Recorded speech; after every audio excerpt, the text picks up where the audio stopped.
Let me guess, you've started writing songs.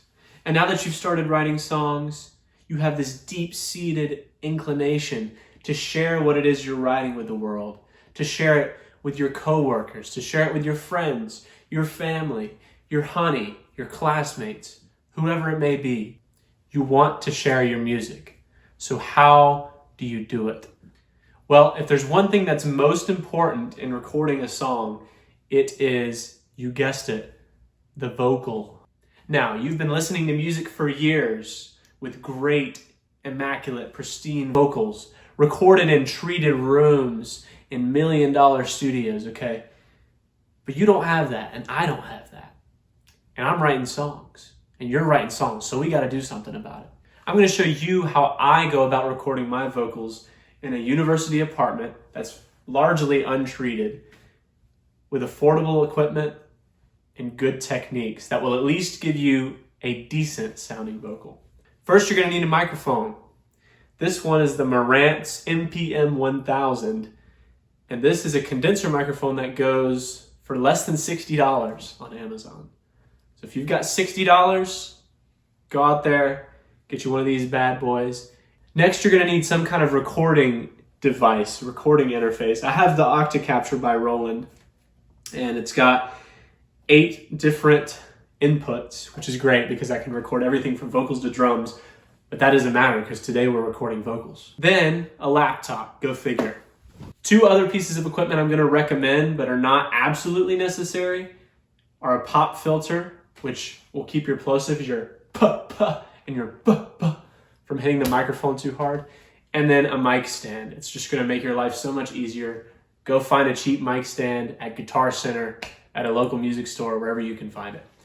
And now we can get started with the recording. So let's set all this stuff up and get to work. Now, as you might be able to tell, it's pretty boomy, it's pretty echoey in this room, right? I have hardwood, fake hardwood floors, and there's really not a lot on the walls here. So what I'm gonna do is I'm gonna open up my closet. And as you can see, I've got lots of clothes in here, really too many that I've accumulated from thrifting over the years. And what this is gonna do is it's gonna muffle just a little bit of that sound. I also happen to have an old mattress topper that's really gonna help dampen this lower part. So I'm gonna kind of lay this out on the floor and then position everything else in front of these clothes. So hang in there.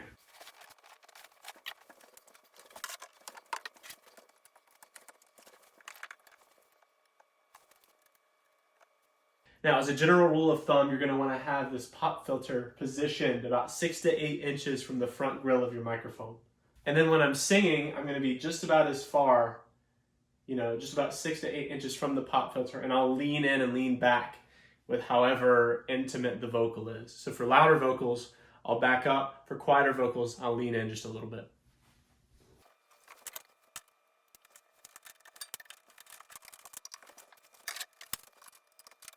One other thing you're going to want to keep in mind is how loud your laptop fan is. If your laptop fan is too loud, you want to make sure it's as far away from this microphone as possible. Because these condenser microphones, when you pump them up with that phantom power, they really pick up a lot of what's going on in the room. They're very sensitive, so you got to make sure you eliminate as much noise as you possibly can. And I forgot one more essential piece of equipment, a good pair of headphones. These are some pretty basic AKG headphones. You can find them on Amazon, just like everything else in the world.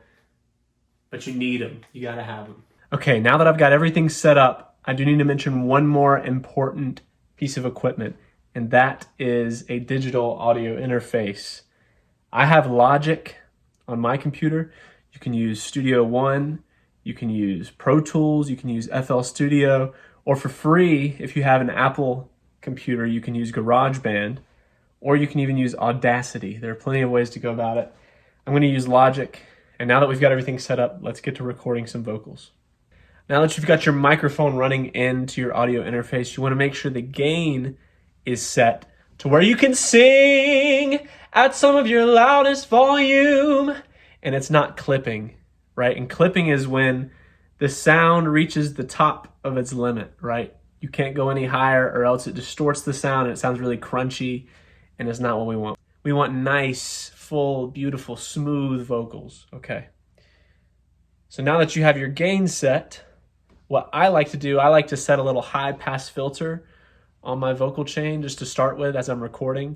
So that means rolling off a couple of those low end frequencies in the EQ. And also I like to run a little bit of compression as I'm recording the vocals because it lifts up some of those lighter sounds that I'm putting into the microphone so I can really hear them in my headphones. I run the Studio FET plugin on Logic. It's a stock plugin. It comes with it. But it's pretty much just a reproduction of the 1176, which is a famous compressor used in a lot of studios on a lot of great recordings. Now I'm going to run through a short passage of a song I'm working on called Honest, and this could very well end up on my next album. And as some of y'all know, I've been documenting my album creation and production process over the past few weeks. So if you haven't checked out those other videos, please do go check them out and check out my channel. Let me know in the comments if this is your first time ever considering recording your own vocals. And if you have any questions, please do ask, and I'll try my best to answer them. If anything, I might learn something new myself. I'm not a lover for pleasure. I'm only playing for keeps. I saw in you something special. Now I realize how much I didn't see.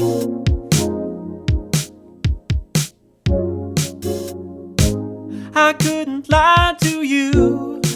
You bring new meaning to find. Just have to keep it crystal clear with you. If you wanna be mine, I just want you to be honest. I just want you to be. Just want for you to be honest with me. All right, now give yourself a hand. You now have everything you need to know to get started on recording your own vocals and recording your own songs and sharing them with all the people you love and all the people you want to hear them and all the people who need to hear them. Record and release your music. That's all I have for today. Please do subscribe to keep up with the work, to keep up with the album progress. This is just a little piece of it. There's a lot more to come. Peace.